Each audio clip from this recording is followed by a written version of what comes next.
Izgled vaše biobašte je odličan pokazatelj koliko ste dobro isplanirali sezonu.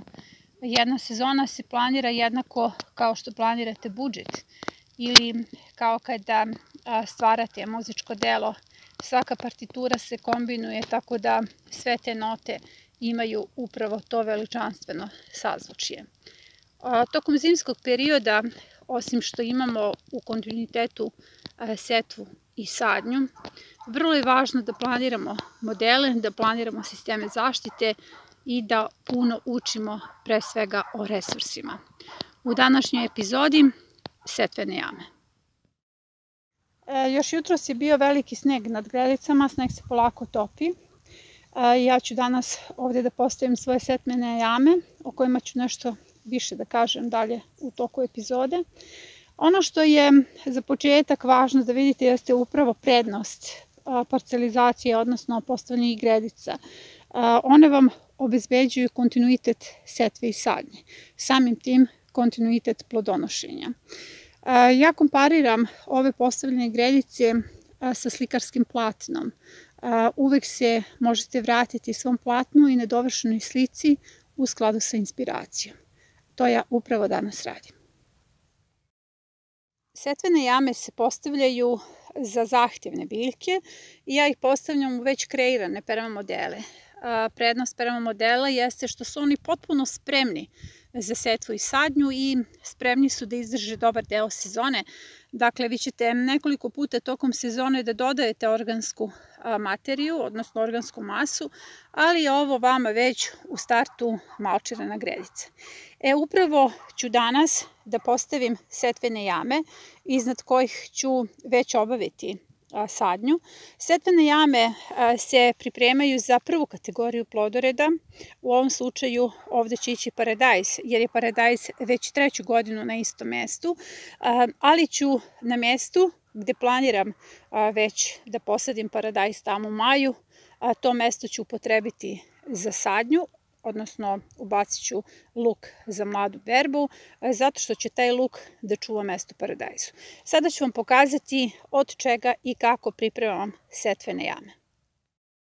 Osim što je važno da dobro isplanirate svoje zimske gredice, jako je bitno da tokom čitave sezone postupate u skladu sa biološkim metodama kako biste imali ovaj fantastičan primjer na svojim gredicama. Kao što vidite, ovo je bela rotkva koja je u potpunosti obuhvaćena mišjakinjom.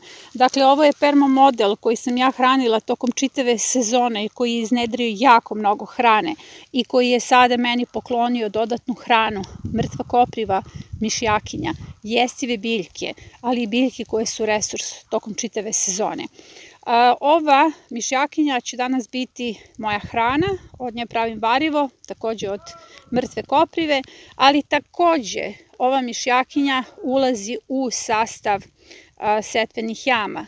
Ono što je vrlo bitno jeste da planiramo svoje postupanje i da shvatimo da je svaki naš postupak jednak posledica. Ovo je moja posledica, ja sam na dobrom putu.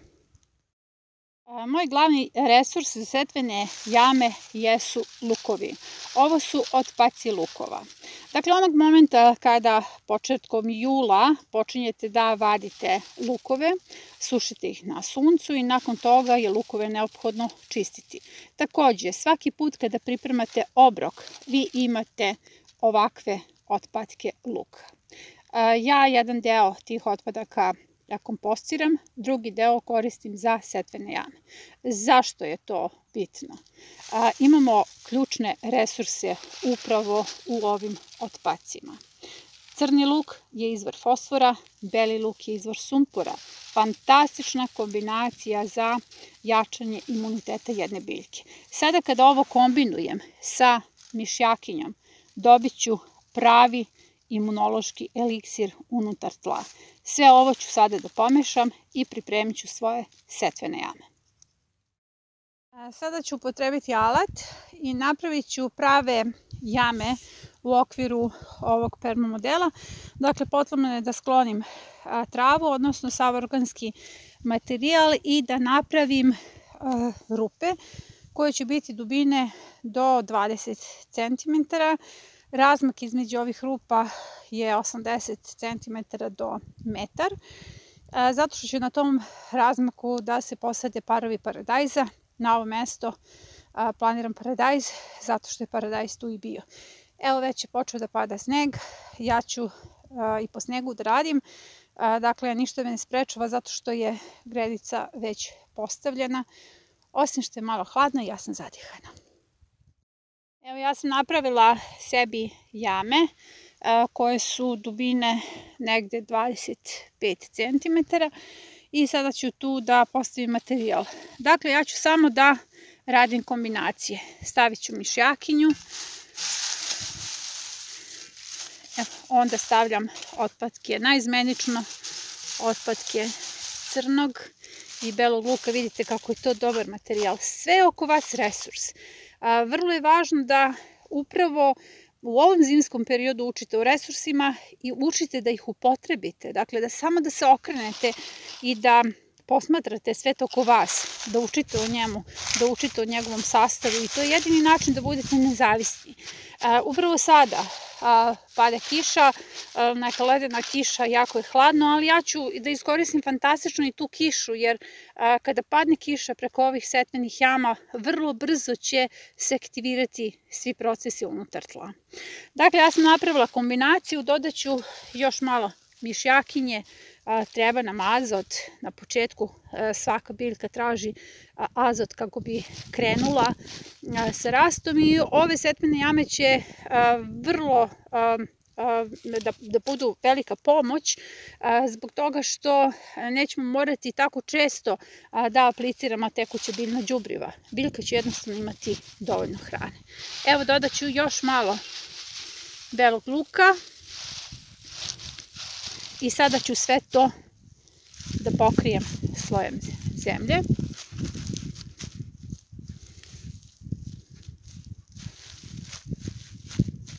I vratit ću preko nje travu.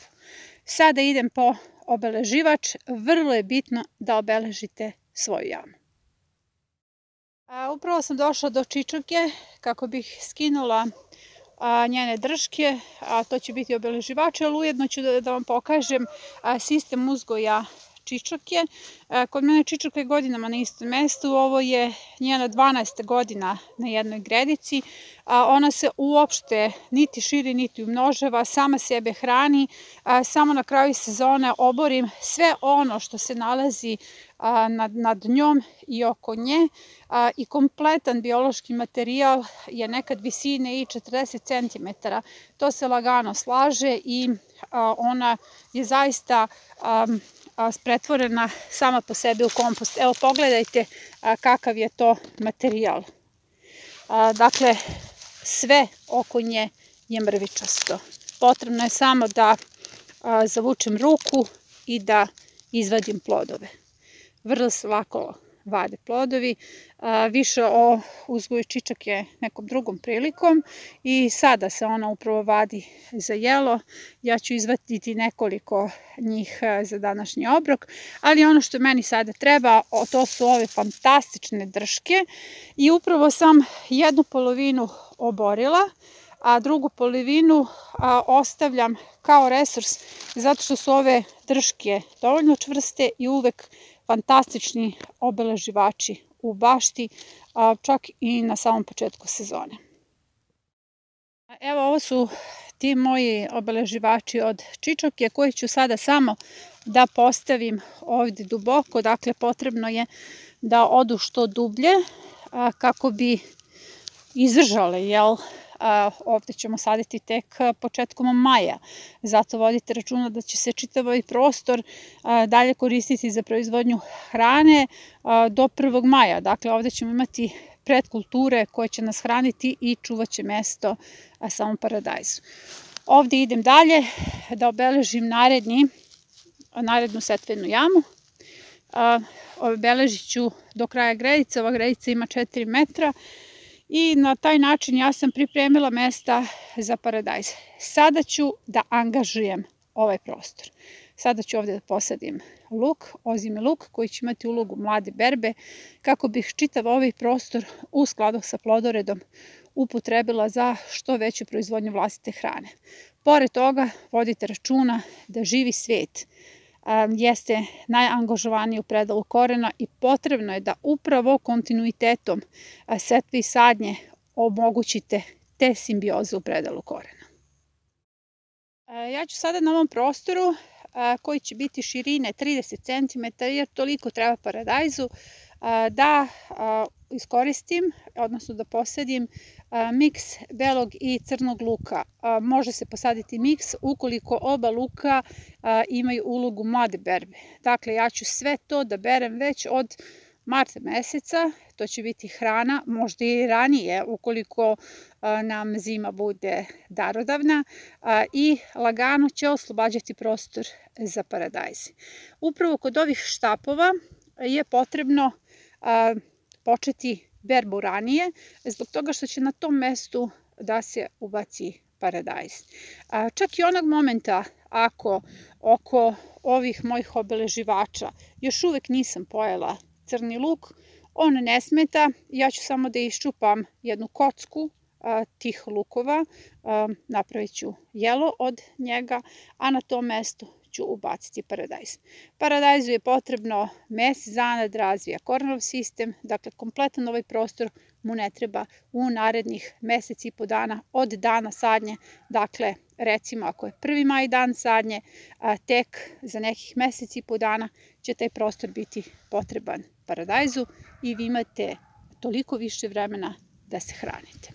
Sada ja počinjem svoju sadnju, dakle, kao što ste vidjeli u prethodnim videima, luk se samo utisne, nemate nikakve potrebe da ga duboko sadite, kao što ja sad radim. Evo ja ću sad da napravim miks, radit ću kombinaciju crnog i belog luka i upravo će to, kao što sam rekla, biti mlada berba, moja hrana i to će biti zanimljiv miks. Dakle, samo utisnete bez neke pripreme kanala, jer luk nije podzemna biljka, u pitanju je nadzemna biljka. To je to, ja ću sada da dovršim gredicu. Ono što danas želim da ubacim na ovu gredicu, dakle ispred setvenih jama na 40 cm, dakle ako sam 30 cm ostavila za luk i paradajz, na 40 cm ubacit ću ljutiku. Ljutika nema ulogu mlade berbe. Nju možete proređivati i brati one male lučice, ali na kraju vam uvek ostane jedna zreli plod koji će nastaviti sezonu. Prema tome, to nije kultura za brzu berbu, u pitanju je trajna kultura koja će imati svoje mesto. Njeno mesto jeste upravo ovde na 40 cm. Ljutiku samo utisnete kao što evo ja radim u videu. Upravo ovako i samo pokrijete ovom travom. Ja ću sad nastaviti red, dakle lukovima treba 3 nedelje sigurno da puste koren, tek onda će krenuti biljke da rastu i očekujem rezultate upravo nakon 3 nedelje.